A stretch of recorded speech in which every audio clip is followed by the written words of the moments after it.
Welcome back to Reflections of True Life. I'm here with a new story, guys.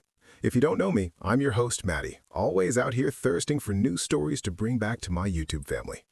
I genuinely sat with this story for 3 days before I could even figure out how to start telling it. So grab whatever you're drinking, get comfortable, and just stay with me on this one. Gina was 16 when her grandmother put her on a Greyhound bus with $52, a grocery bag of clothes, and a phone number written on the back of an envelope. That's it. That's all she had. Her grandmother's name was Miss Rose. She was 81 years old with bad knees, which always make her feel painful. They had a little house in Clover, South Carolina that smelled like cedar and old rain. Miss Rose had spent the last of her savings on that bus ticket, squeezed both of her cheeks the way she always did, and said, "Baby, Clover can't grow you anymore." Gina didn't cry at the station to keep her morale high in front of her poor grandma. She cried somewhere around mile marker 40, somewhere past the state line. She pressed her forehead against the cold window glass. Her sleeves of old gray hoodie that must have belonged to someone bigger kept falling past her hands, and she kept pushing them up. Every few minutes, push them up, they'd fall again. She had that thing where she'd bite the inside of her cheek when she was nervous. You'd only notice if you were really watching her face closely. The phone number on the envelope belonged to a woman named Carol Whitfield. Carol was a distant cousin, twice removed, the kind of relative you only know exists because of a family reunion photo from 2009. She lived in Charlotte, North Carolina, and had agreed, reluctantly, Gina could already tell, to let Gina stay in her spare room while she figured out school enrollment. Okay, so I just want to pause here for a second, because some of you are probably thinking, who sends a 16-year-old on a bus alone? And I get it. I thought the same thing. But here's what you have to understand about Miss Rose. This was not abandonment. This was the hardest, most loving thing that woman had ever done. She was sick. She just hadn't told Gina how sick. She needed Gina out so that Gina wouldn't watch what came next. That kind of love, it doesn't announce itself. It just quietly gets on a bus. Charlotte was enormous to Gina. She'd grown up where everybody's yard touched somebody else's yard, and you could hear your neighbor's television through the wall. On the other, Charlotte had towers. It had highways stacked on top of highways. It had people walking so fast they forgot to look at each other. In fact, she collided with 2 people at the bus station and started repeating the word sorry when those people went far away in a single blink. Carol's apartment was in a mid-rise building called the Meridian over on South Boulevard. She gave Gina a key, a list of rules laminated in plastic. Seriously? Laminated? And told her she worked nights so the apartment needed to be quiet by 9.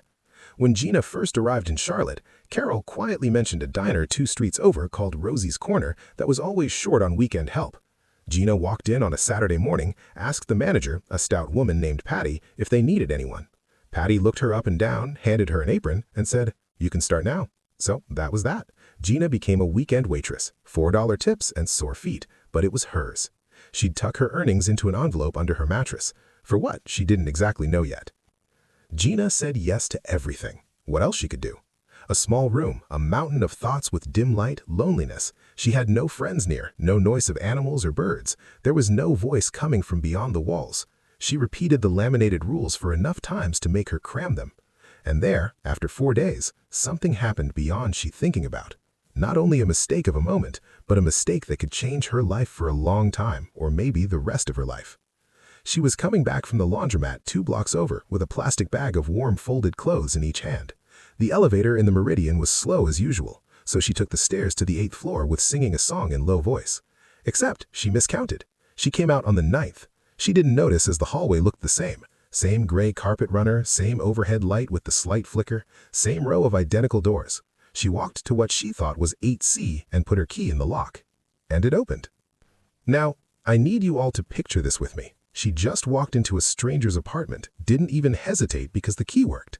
She stepped in, set her laundry bags down on the floor, and looked up. And it was not Carol's apartment. It was 3 times the size, floor-to-ceiling windows overlooking the city, bookshelves built into the walls, a kitchen that looked like it had never seen a microwave dinner. Everything quiet, low-lit, almost like a library. And what she saw was totally unacceptable. A man was sitting at a desk near a glass window. He was older. Maybe early 50s, though she wasn't great at guessing ages, but she could see silver at his temples, reading glasses pushed up on his forehead, shirt sleeves rolled up like he'd been working for hours.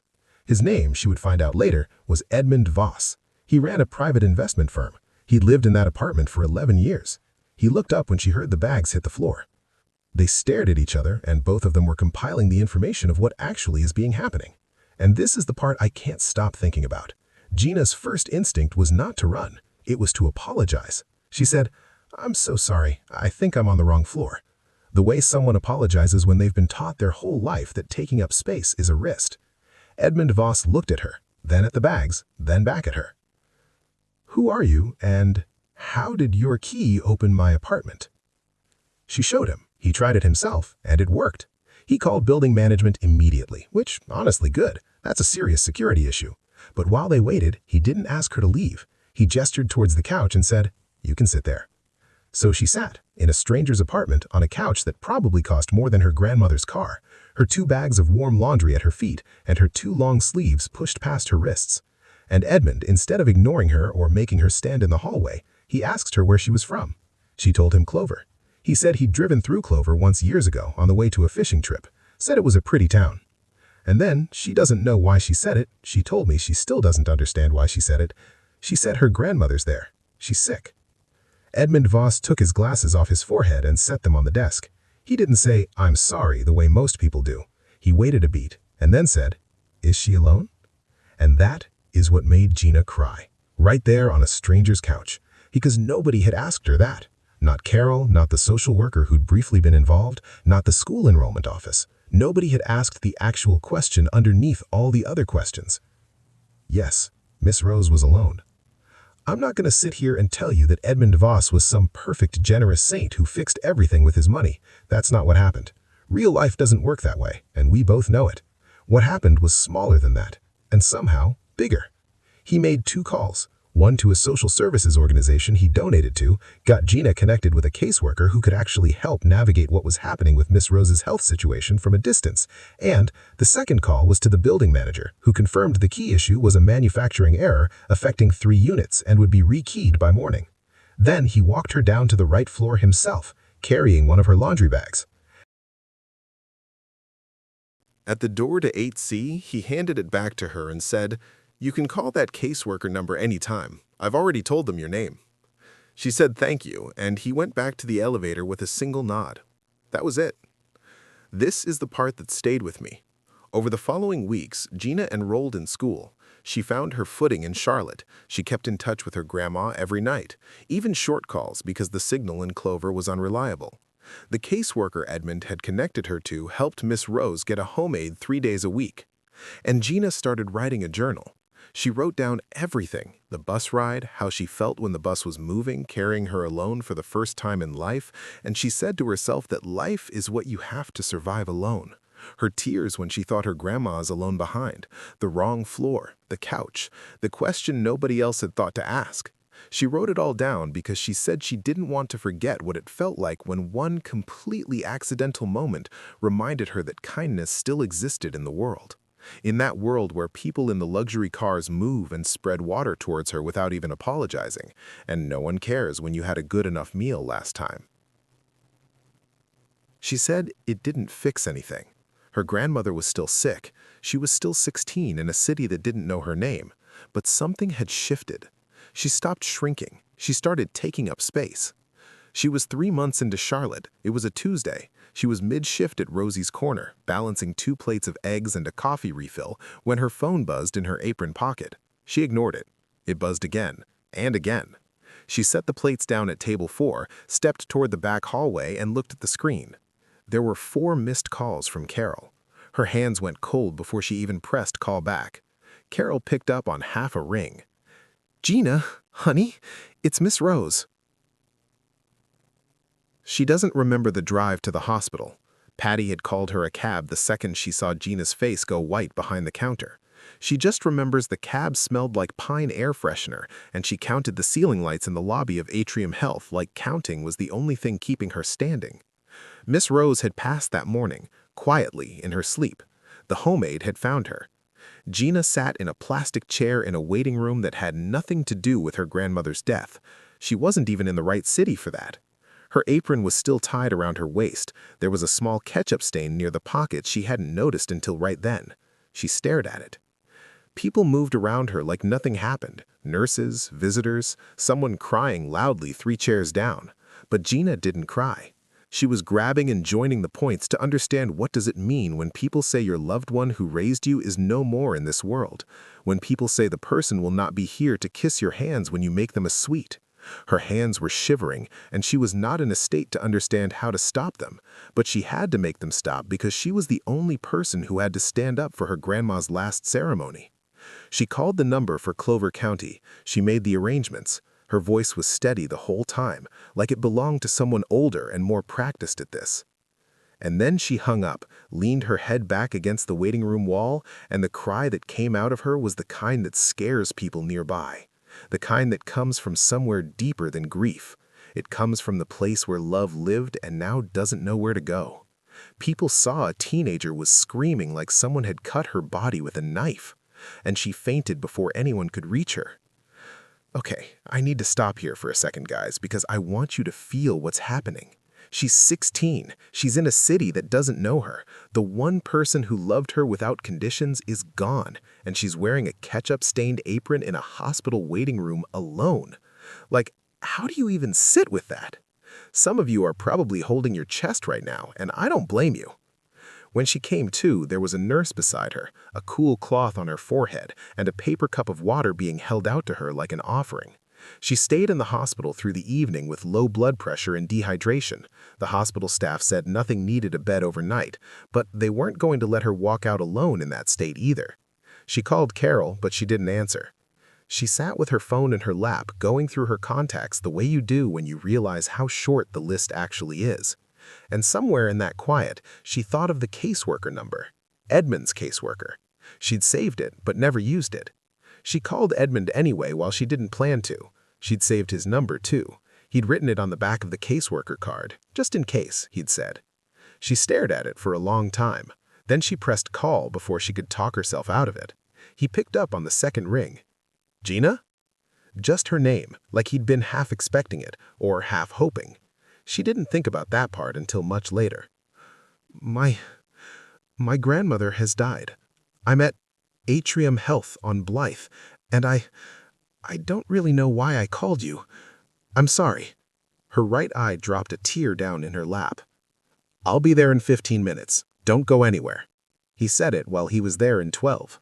He came through the lobby doors in a gray coat, glasses pushed up on his forehead the same way as that first night. He spotted her in the waiting room, still in the apron with the ketchup stain. He walked over, pulled a chair close, and sat down. Tell me about her. And Gina talked for 40 minutes about Miss Rose, about the cedar smell of the house, about how her grandmother kept every birthday card Gina had ever made her taped inside the kitchen cabinet door so she'd see them every morning, about the bad knees, the fishing shows she watched on TV, the way she hummed while she cooked but always denied it. Edmund listened to all of it while looking at her without even much blinking. That should have been the end of the hard part, but real life, as you know, has worse timing than that. 3 days after the funeral, which Gina barely made it back to Clover for, a short, quiet service with 6 people in the pews, a man showed up at Carol's apartment. He knocked like he owned the door. His name was Darren Finch. He was 40-something, smelling like he'd started drinking before noon. He said he was an old friend of the family, said Miss Rose had always talked about settling things properly. He smiled when he said it, the kind of smile that doesn't reach anywhere near the eyes. Said it would be a shame for Gina to be alone in a city with nowhere to go. Said he could help her with that. Carol wasn't home. The laminated rules on the wall suddenly felt very far away. Guys, I want to be real with you. This kind of thing happens. Vulnerable girls, no family, someone waiting in the wings who thinks that grief makes people easier to control. It happens, and it is infuriating, and I will never, never dress it up as anything but what it is, predatory and disgusting. Out of fear and a dry throat, she texted Edmund with wrong spellings. She texted Edmund while Darren was still talking. Just 6 words. There is a man here. Help. Edmund was across the city in a meeting when his phone lit up. He read it twice. He excused himself and stepped into the hallway and called her immediately. I am not asking voice, telling Gina to put him on speaker. Edmund spoke directly to whoever was in that room. He said he was Gina's legal representative and the conversation was being recorded. He said if that man had a legitimate financial claim, he was welcome to present it in writing to his firm's address, which he would text momentarily. Darren left without saying much to her. Edmund came by that evening. He brought Thai food from a place near his office in those containers that feel like they cost more than Rosie's Corner paid her in a week. He set it on Carol's small kitchen table, and they ate across from each other in the kind of quiet that had stopped being awkward somewhere between the hospital and the phone call, and now just felt like something else, something that didn't have a name yet. At one point, Gina looked up and said, "Why do you keep showing up?" while you had an option to refuse and step back. He turned his fork over in his hand the way people do when they're deciding how honest to be. "I think I'd rather be here than not." She looked back down at her food. She was biting the inside of her cheek, and he noticed and didn't say anything about it. The debt Darren claimed was turned out to be fiction. Edmund had a paralegal look into it within 48 hours. No documentation, no record, and nothing enforceable. He handled the entire thing without Gina having to lift a finger or spend $1 she didn't have. Gina went back to work at Rosie's Corner, back to $4 tips and sore feet. She told Patty what had happened. Patty put an extra shift on her schedule and said, "Staying busy is the only way through, kid." And she was right. But it wasn't the only thing that helped. When people lost their loved ones, grief never takes a step back with busy stuff. It comes at random times, random days. It hits you and you just fall apart like a dry leaf. Grief never leaves you till the last breath. On the other hand, Edmund started texting her about small things. A photo of a news article about Clover County getting a new community garden, a bad pun about finance he said he'd read in a magazine. Once, a single message at 11 p.m. that just said, "Still okay?" She always wrote back. Always. And slowly, the way real things grow, without announcements or dramatic declarations, Gina stopped feeling like she was disappearing into Charlotte. She started to feel like maybe Charlotte, small piece by small piece, was becoming something like home. And Edmund Voss, a man who had lived alone on the 9th floor for 11 years, who had learned to keep his world orderly and contained and requiring nothing from anyone, started leaving his door unlocked on Saturday evenings by giving himself an excuse that he just kept forgetting to lock. Okay, y'all, let's land this plane together. Gina walked into the wrong apartment because a key fit a lock it had no business fitting. And because of that one accidental moment, she met someone who asked the right question, who showed up and stayed. What could Gina have done differently? Honestly, nothing. She was 16, broke, grieving, and doing everything exactly right given what she had. If anything, I think she could have let herself receive help a little sooner. She was so used to being the girl who didn't ask. Sometimes asking is the bravest thing. And Edmund? He had every reason to close his door and go back to his laptop. The fact that he didn't, the fact that he chose to keep showing up, says everything about the kind of person he actually is underneath all that investment firm energy. Years passed. Gina turned 22, had her own apartment on the east side of Charlotte, and had just been accepted into a business program at UNCC.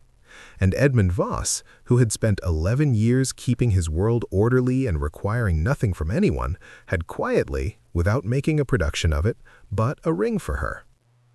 The moral of the story is, some people walk into your life through the wrong door, and somehow, impossibly, it turns out to be exactly the right one. Drop in the comments what would you have done if you were Gina, standing at that door. Would you have run? Would you have called him? Tell me, because I genuinely want to know. And if you're not subscribed yet, what are you doing? Hit that button to join our family. We're here with real, heartwarming stories. I love you guys. I'll see you in the next one.